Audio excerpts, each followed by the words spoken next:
ধোঁয়ায় আচ্ছন্ন পাহাড়ি বনাঞ্চল, পুড়ে ছাই হয়েছে গোটা এলাকা। পুরো সেপ্টেম্বর মাসে চলমান দাবানলের তাণ্ডবে পুড়েছে যুক্তরাষ্ট্রের ক্যালিফোর্নিয়া অঙ্গরাজ্যের 43,000 একরের বেশি বনাঞ্চল। নিরাপদ আশ্রয় সরিয়ে নেওয়া হয়েছে সান বার্নার্ডিনোর লাখ লাখ বাসিন্দাকে। স্থানীয় বন বিভাগ জানায়, ইতোমধ্যে ওই অঞ্চলের 80% বনাঞ্চল ধ্বংসস্তূপে পরিণত হয়েছে। ইউরোপের দেশ গ্রিসে আগ্রাসী দাবানলে প্রাণ হারিয়েছেন অনেকে। মরদেহ শনাক্তের জন্য পরীক্ষাগারে পাঠানো হয়েছে। এর মধ্যে আগুনে ঘি ঢালার মতো তীব্র বাতাসে বিস্তীর্ণ পাহাড়ি এলাকায় ছড়িয়ে পড়ছে আগুন।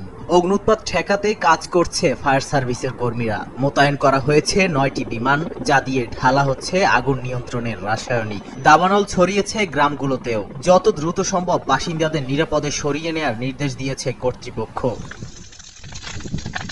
এদিকে লাতিন আমেরিকার দেশ বলিভিয়ায় দাবানলকে জাতীয় দুর্যোগ হিসেবে ঘোষণা দিয়েছেন দেশটির প্রেসিডেন্ট লুইস আর্সে। রাজধানী লা পাজ ও এর আশপাশে ব্যাপক ক্ষয়ক্ষতি হয়েছে বাসিন্দাদের। চলতি বছরের জুন মাস থেকে চলা দাবানলে অর্থনৈতিকভাবে হুমকির মুখে পড়েছে বলিভিয়া।